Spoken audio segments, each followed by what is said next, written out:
Hello, I'm Chaz Marler of Pair of Dice Paradise, welcoming you to another episode of Thrift Sift, the series all about board games that I pick up at thrift stores because they look interesting, bizarre, or a combination of both.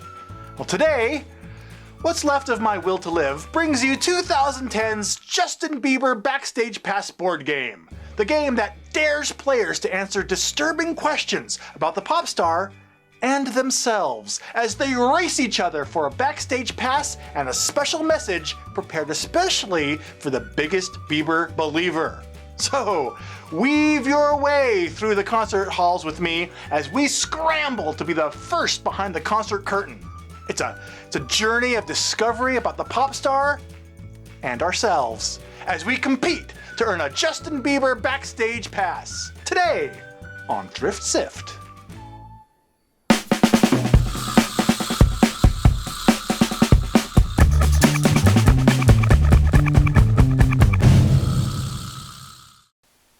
2010 was apparently a banner year for Bieber-based board games. That year saw the publication of two different games, Justin Bieber Backstage Pass, which I'll fulfill my contractual obligations by coming back to in a minute, and also Justin Bieber Always Be Mine, a game in which players repeatedly, virtually, kiss Justin Bieber.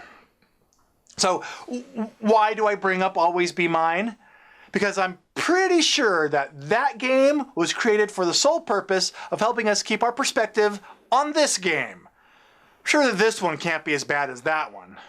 Well, however, there's only one way that we can find out. So let's find out how to play Justin Bieber Backstage Pass. In Justin Bieber Backstage Pass, the object of the game is to race through the concert hall to get backstage. The first player to do so will receive a special message from Justin himself. The components you'll use to achieve your objective include one game board representing the venue where the concert is taking place, 50 Justin and his music cards filled with trivia questions about the Canadian prepubescent pop performer, 40 You and Your Life cards featuring survey questions the players will have to answer about themselves, 20 Backstage Pass cards containing the wisdom of Bieber that the winner is rewarded with, 4 player pawns in the form of colorful concert tickets, and a numbered die. Wait a minute. Aren't all dice numbered?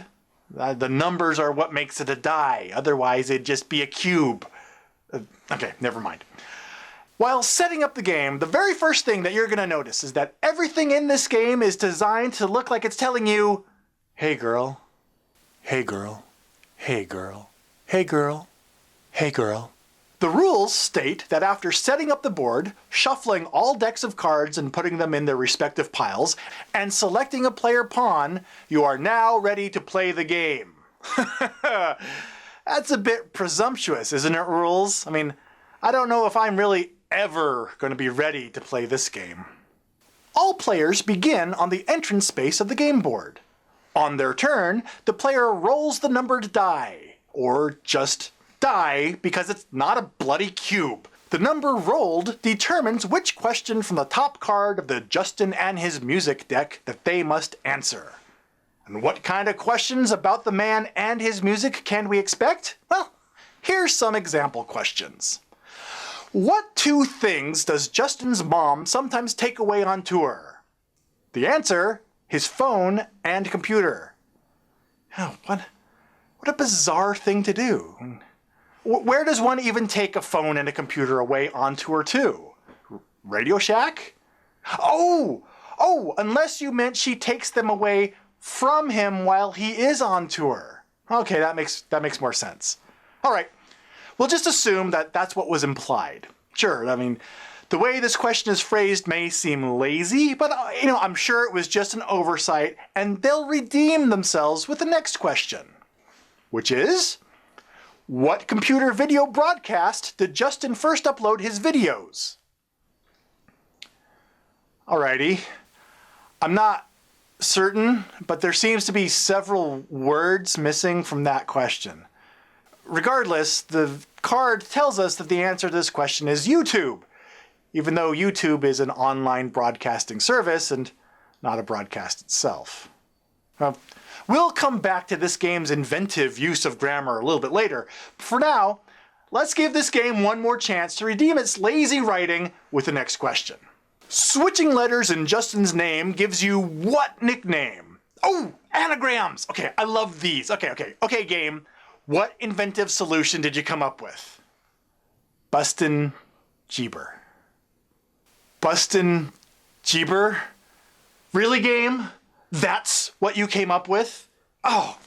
The writing in this game is so lazy that it's like playing the real-life board game equivalent of the anagram game from that episode of The Simpsons. I'm glad we have someone who can join us in our anagram games. We take proper names and rearrange the letters to form a description of that person. Like, I don't know, Jeremy Irons.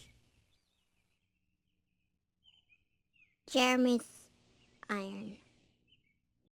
Come on, game! Justin Bieber? You're not even trying! I mean, how about sit in, jeer bub? Injure bee-bits, i.e., Beeb ruin jest. Jeer! Beeb is nuts. Okay. Anyway, if the player can decipher their question and then answer it correctly, they move ahead the number of spaces that they rolled on the die. I'm sorry, on the numbered die. As you move along the board, you'll find that some of the seats in the concert hall are already occupied, depicted with a happy face icon. If a player lands on one of these spaces, they are asked a question from the You and Your Life deck that they must answer.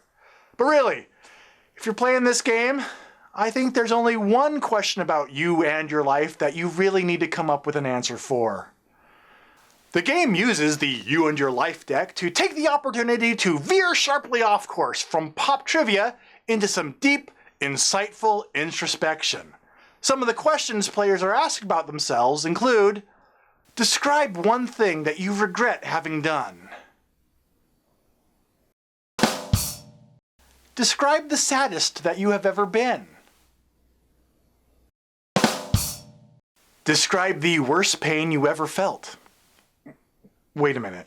The worst pain? Don't you mean the worst pain? I mean, you're talking about the maximum quotient of pain that you have ever felt. It's not a comparison of various levels of worstness. I mean, it's the absolute most worst. I mean, surely, game, you can understand the concept of being the worst. You need to seriously learn the difference between your superlative and your comparative adjectives. Is this the better that you can do? Ah! Okay, now, I wouldn't harp on this if it was just a solitary typo on a single card, but not only is the word worse misused in this way on multiple cards, but other questions are phrased as, who helped teach Justin how to dance?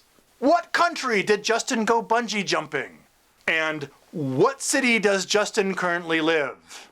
God, it's just so frustrating. Misusing vocabulary literally makes my head explode. But anyway, once a player has made it to seat A1, they have a chance to try for a backstage pass and win the game on their next turn by rolling a 1 on the numbered cube. Oh, for the love of Justin Bieber. Yes, that's right. After players race their way towards the stage by demonstrating their trivia prowess in a bombardment of Bieber factoids, the winner is determined by a lucky roll. The winner then receives a backstage pass, which contains a very special message from Justin. Be sure to drink your Ovaltine. So that's how to play Justin Bieber Backstage Pass. All right. Okay. I've been harping on this game pretty bad, but I don't want to be completely negative about it, so I'm going to come up with one positive thing to say about it.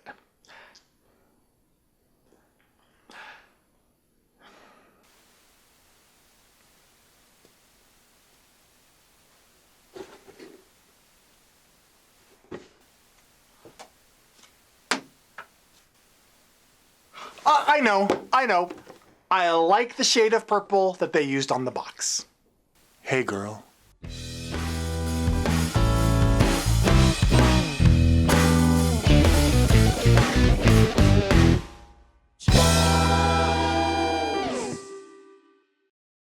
The game uses the You and Your Life deck to take the opportunity to veer sharply off course from pop trivia into some deep, insightful introspection. Describe what you would do if you found a frog in the toilet. Or not.